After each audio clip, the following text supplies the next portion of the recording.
சரவணோத்பவ ஸ்கந்த நமோ நமோ சுவாமி பூதரவாச நமோ நமோ சரவணோத்பவ ஸ்கந்த நமோ நமோ சுவாமி பூதரவாச நமோ நமோ மிருகமத சுத்திலக நமோ நமோ நமோ சுரநாசக மிருகமத சுத்திலக நமோ நமோ நமோ சுரநாசக. ஓம் நமச்சிவாய. மேன்மைகளில் சைவநீதி விளங்குக உலகமெல்லாம். நோயற்ற வாழ்வே குறைவற்ற செல்வம்.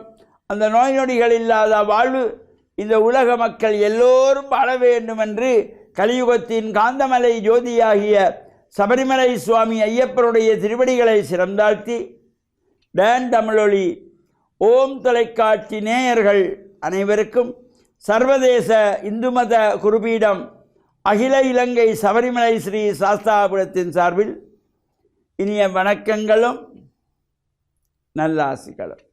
இன்றும் மங்களகரமான விஸ்வாவசு வருஷம் மாசி மாதம் 11ஆம் நாள் 23/2/2026 திங்கட்கிழமை. இன்று மலர்ந்திருக்கின்ற இன்றைய பொழுதும் நம் எல்லோருடைய வாழ்விலும் எல்லா விதமான சிறப்புகளும் வெற்றிகளும் கிடைக்க வேண்டும் என்று இறைவனை பிரார்த்தித்து இஷ்ட தெய்வங்கள் குலதெய்வங்களையும் வழிபாடு செய்து பெற்றோர்கள் பெரியோர்கள் குருவானவர்கள் ஆசிரியர்களையும் மனைவியருடைய அன்பையும் ஆசையையும் பெறுகின்ற பொழுது எந்த நாளுமே நமக்கு நல்ல நாளாக அமைந்துவிடக்கூடியது. இன்று சோமவாரம் என்று போற்றுகின்ற திங்கட்கிழமை. நாமும் ஆசாரத்திலாக ஆலயங்களில் சென்று வழிபாடு செய்வதோடு இன்றைய தினம் இந்த கலியுகத்தின் தெய்வம் என்று போற்றுகின்ற கந்தவேள் பெருமான் முருகப்பெருமானுடைய நட்சத்திரத்தை அடிப்படையாக கொண்ட விரதம் கார்த்திகை நட்சத்திர விரதம், கார்த்திகை விரதம். இந்த நட்சத்திரங்கள் 27லே 3வது நட்சத்திரம் கார்த்திகை. அஸ்வினி பரணி கார்த்திகை. இந்த கார்த்திகை நட்சத்திரம் முருகப்பெருமானுக்குரியது. கார்த்திகை நட்சத்திரத்தோடு கூடியவன், கார்த்திகை பெண்களினாலே வளர்க்கப்பட்டவன், காங்கேயன் என்று போற்றப்படுபவன். இந்த முருகன் ஆலயங்களிலே சிறப்பான பூஜைகள் வழிபாடுகள் இந்த கார்த்திகை உற்சவங்கள் நடைபெறுகின்ற இடங்களில் நாம் சென்று பிரார்த்தனைகள் செய்வதோடு எல்லா விதமான சிறப்புகளும் கிடைக்கின்ற வகையிலும் இப்பொழுது பல்வேறு ஆலயங்களிலே மாசி மகத்தை முன்னேற்றதாகிய 15 நாள் உற்சவங்கள் 25 நாள் உற்சவங்கள் என்பதையெல்லாம் நடைபெற்று கொண்டிருக்கின்றன. அங்கே அந்த யாகசாலையிலே உற்சவ காலத்திலே ஈசான மூலையிலே ஒரு யாகசாலை அமைக்கப்பட்டிருக்கும். அது மேற்க பார்க்க அமைந்திருக்கும். ஏனைய காலங்களிலே யாகசாலை அமைக்கப்படுகின்ற பொழுது கிழக்கு முகமாக பூர்வ திக்கை பார்த்து தான் அமைப்பது. இந்த மகோத்சவத்திலே மட்டும் பச்சிம முகம் என்கின்ற மேற்கு நோக்கிய முகம். இறைவன் பலமாக வந்து தரிசனம் செய்கின்ற பொழுது அதோ முகமாக இருக்கின்ற வகையிலே இந்த யாகசாலையிலே புஷ்பாஞ்சலி நடைபெற்று வேதங்கள் ஓதப்பட்டு தேவார் திருமுறைகள் பாடப்பட்டு அங்கே நாதாஞ்சலி ராகங்கள் எல்லாம் நாதசுரத்திலே அழகான முறையிலே வாசித்து கொள்வார்கள். அவ்வாறு சிறப்புக்கூடியதாகிய இந்த உற்சவ காலங்களில் அங்கே யாகம் நடைபெறும். அந்த யாகத்திலே அக்னி வளர்க்கப்படுகின்ற பொழுது அக்னியின் மூலம் செய்யப்படுகின்ற இந்த ஹோமங்களுக்கு அதிகப்படியான சக்திகள் உண்டு. இந்த அக்னி தேவனுக்கு 7 நாக்குகள். அந்த 7 நாக்குகளுக்கும் 7 பெயர்கள். அந்த 7 நாக்குகளும் 7 வகையான சுவைகளை கொண்டது. அந்த 7 பெயர்கள் கிரண்யா, கனகா, ரக்தா, கிருஷ்ணா, சுப்ரவா, அதிரக்தா, பகுரூபா என்று இந்த 7 நாக்குகளுக்குரிய பெயர்கள். அந்தந்த சுவை கொண்ட திரவியங்களை அந்தந்த சுவை கொண்ட நாக்குகள் மூலமாக இந்த ஆகுதி செய்து கொள்வார்கள். ஓம் கிரண்யாய ஸ்வாஹா, ஓம் கனகாய ஸ்வாஹா, ஓம் ரக்தாய ஸ்வாஹா என்று அந்த 7 நாட்களுடைய நாமங்களையும் சொல்லி அந்த ஹோமங்கள் எல்லாம் செய்யப்படுகின்ற பொழுதும் ஹோமகுண்டத்திலிருந்து எழும்புகின்ற இந்த புகையானது காற்றோடு கலந்து எங்கெல்லாம் படுகின்றதோ அங்கெல்லாம் தூய்மைப்படுத்துகின்ற வகையிலே, புனிதமேற்படுத்துகின்ற வகையிலே அமையக்கூடியது. நாமும் இந்த பூஜை வழிபாடுகள் உற்சவங்களிலே கலந்து கொள்வதோடு இன்றைய தினம் முருகப்பெருமானுடைய கார்த்திகை விரத நாளிலே முருகன் ஆலயங்களிலே சென்று பிரார்த்தனைகள் செய்து வழிபாடு செய்து இறையருளையும் பெற்று மண்ணில் நல்ல வண்ணம் வாழ டான் தமிழொலி ஓம் தொலைக்காட்சி நேயர்கள் அனைவருக்கும் சர்வதேச இந்து மத குருபீடம் அகில இலங்கை சபைமலை ஸ்ரீ சாஸ்தாபீடத்தின் சார்பில் நல்ல ஆசிகளை கூறிக்கொள்வதில் மனமகிழ்வு கொள்கிறோம். சர்வே ஜனாஹாம் சுகினோ பவந்தோ சமஸ்த சன்மங்களானி சந்து. சுபம்.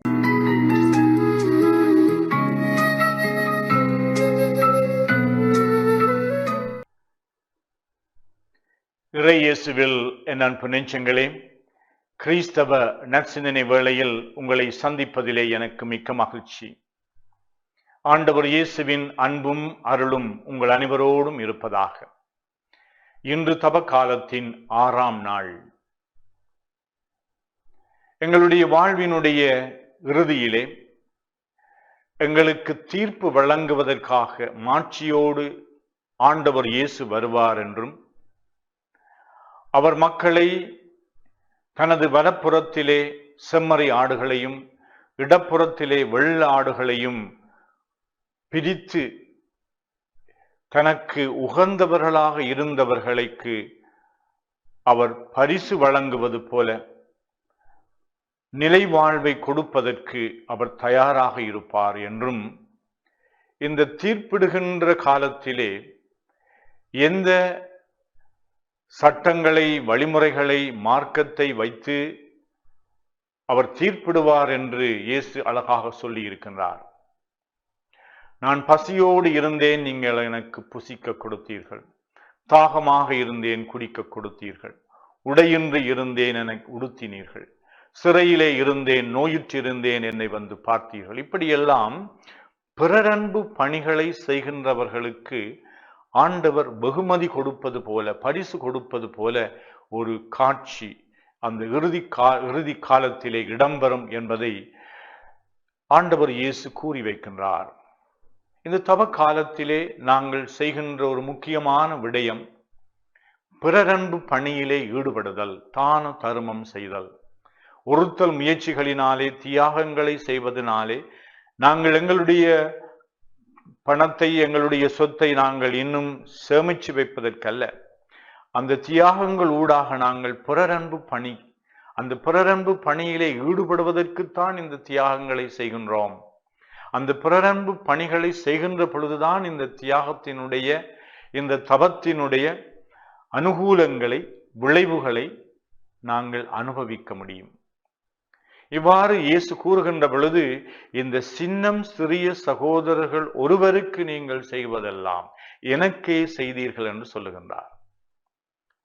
அடுத்திருப்பவர்கள் எப்பொழுது நீர் தாகமாக இருந்தீர், பசியோடு இருந்தீர், உடையின்றி இருந்தீர் என்று கூறுகின்ற பொழுது, இந்த சின்னம் சிறிய சகோதரர், அதாவது என்னிலும் பார்க்க பொருளாதார ரீதியாக, சமூக ரீதியாக வெவ்வேறு நிலைப்பாட்டிலே அவர்கள் சிறியவர்களாக, அதாவது தாழ்ந்தவர்களாக, ஏழையர்களாக, என்னிலும் பார்க்க நான் ஏழையாக இருந்தாலும் என்னிலும் பார்க்க ஏழையாக இன்னும் ஒருவர் இருக்கின்றார் என்பதை, நான் என்னுடைய சமூகத்திலே ஒரு குறைந்தவனாக அல்லது படிக்காதவனாக இருந்தாலும் என்னுடைய சமூகத்திலே என்னிலும் பார்க்க படிக்காதவனாக, குறைந்தவனாக இருக்கலாம்.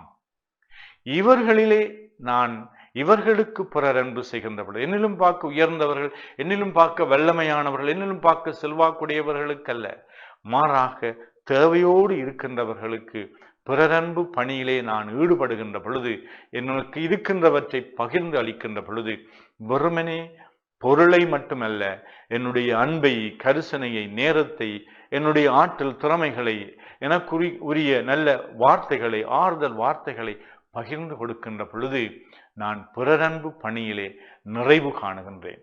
அந்த நிறைவு ஆண்டவர் இயேசுவுக்கு நான் அவற்றை செய்திருக்கின்றேன் என்ற அந்த நிறைவிலே இறைவன் எங்களுக்கு பரிசளிப்பார். அதனாலே இந்த தவக்காலம் என்பது நாங்கள் எங்களுடைய நான் எனக்கு என்ற அந்த கவனத்திலே இருந்து திருப்பி அடுத்தவர்கள் என்று என்னுடைய எண்ணங்களையும் என்னுடைய தாராள சிந்தையையும் என்னுடைய கரிசனையையும் அன்பையும் நாங்கள் மற்றவர்கள் பால் திருப்புகின்ற பொழுது இந்த தவக்காலம் எங்களுக்கு அர்த்தமுள்ள காலமாகவும் அருள் வழங்குகின்ற காலமாகவும் அமையும். இந்த வரத்திற்காக நான் இறைவனிடம் உங்களுக்காக மன்றாடி நிற்கின்றேன். ஆமென்.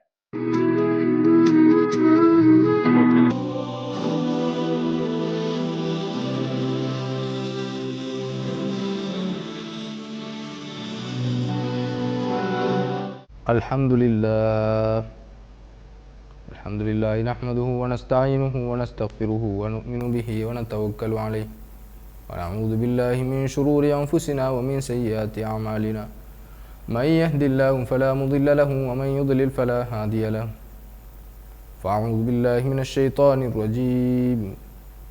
Bismillahir rahmanir rahim. الذي خلق الموت والحياة ليبلوكم أيكم أحسن عملا وهو العزيز الغفور صدق الله العلي العظيم.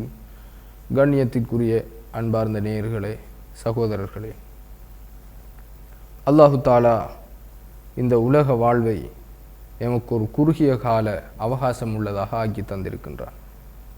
ஒவ்வொரு மனிதனுடைய வாழ்வும் மிக வேகமாக துரித கதியில் சென்று கொண்டிருப்பதை நாங்கள் பார்க்கலாம். சிறுவர்களாக இருந்தவர்கள் வாலிபர்களாக மாறுகிறார்கள், வாலிபர்களாக இருந்தவர்கள் வயோதிபர்களாக மாறுகின்றார்கள். குறுகிய காலத்திற்குள் இந்த வாழ்க்கை முடிந்து ஒவ்வொரு 10 வருடமும் கடக்கின்றது. அந்த 10 வருடத்திற்கு பின்னால் திரும்பி பார்த்தால் 10 வருடம் மிக வேகமாக சென்றிருப்பதை எல்லோரும் அளவலாவுவதை, கதைப்பதை, உரையாடுவதை நாங்கள் கண்கூடாக கண்டு கொண்டிருக்கின்றோம். ஏன்?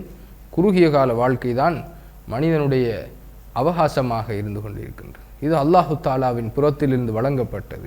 இதனைத்தான் அல்லாஹு தாலா அல் குர்ஆனிலே அல்லதி ஹலகல் மௌத வல் ஹயாத், நாங்கள் இந்த இறப்பையும் ஹயாத் என்கின்ற இந்த வாழ்வையும் உங்களுக்கு வழங்கி இருப்பது எதற்காக? லியபுலுவக்கும் ஐயுக்கும் அஹ்சனு அமலா, யார் சிறந்த நல்ல காரியங்களை நிலைநாட்டுகின்றார் என்பதை பரீட்சித்து பார்ப்பதற்காக என்று அல்லாஹு தாலா குறிப்பிடுகின்றார். சிறந்த நற்காரியங்கள் என்று சொன்னால் என்ன? எவையெல்லாம் அல்லாஹ்வினால் ஏவப்பட்டுள்ளதோ, அல்லாஹ்வினால் அவனுடைய அல் குர்ஆனிலே ஏவல்களாக செய்யக்கூடிய விடயங்களாக கட்டளையிடப்பட்டுள்ளதோ, நபி ஸல்லல்லாஹு அலைஹி வஸல்லம் அவர்கள் முன்மாதிரியாக காட்டி தந்திருக்கின்றார்களோ, அவை அனைத்தும் நல்ல செயல்கள். கெடுதியான செயல்கள் என்று சொன்னால் என்ன? எவையெல்லாம் மோசமான பாவமான காரியங்கள் என்று அல்லாஹு தாலாவினால் தடையுத்தரவு பிறப்பிக்கப்பட்டிருக்கின்றதோ, கட்டளை விதிக்கப்பட்டிருக்கின்றதோ, நபி ஸல்லல்லாஹு அலைஹி வஸல்லம் அவர்கள் தடை செய்திருக்கின்றார்களோ, செய்யாமல் தவிர்ந்திருந்தார்களோ, அவை அனைத்தும் கெட்ட செயல்கள், தீய செயல்கள். எனவே அது எந்த வழியில் அது நோக்கப்பட்டதாக இருந்த போதிலும் அது நல்ல செயல் என்று ஏவப்பட்டதுதான் நல்ல செயல்.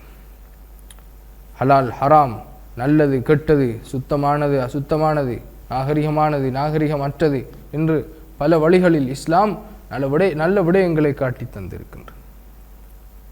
அதிலே அடிப்படையானதுதான் மக்களுடன் நல்ல முறையில் நடந்து கொள்வது. ரசூலுல்லாஹி ஸல்லல்லாஹு அலைஹி வஸல்லம் அவர்கள் மக்காவிலிருந்து மதீனாவிற்கு ஹிஜ்ரத் எனும் அந்த இடம்பெயர்வு நகர் அல்லாஹ்வுக்காக வேண்டி ஊரை விட்டு சென்றதன் பின்னால் அவர்கள் செய்த உபதேசம் என்ன? அஃப்ஷுஸ் சலாம் அத்தீமுத் தஆம் ஸல்லு அலன் நாஸின் நியாம், மக்களுக்கு மத்தியில் சலாம் எனும் முகமனை பரப்புங்கள். அஸ்ஸலாமு அலைக்கும் வரஹ்மத்துல்லாஹி வபரகாத்துஹு, உங்கள் மீது சாந்தியும் சமாதானமும் உண்டாவதாக என்ற ஒரு மனிதனை பார்த்து முகம் மலர்வது, முகமன் கூறுவது, அது ஒரு அவனுக்கு செய்கின்ற பிரார்த்தனையாகவும் நலவான செயலாகவும் இருக்கும்.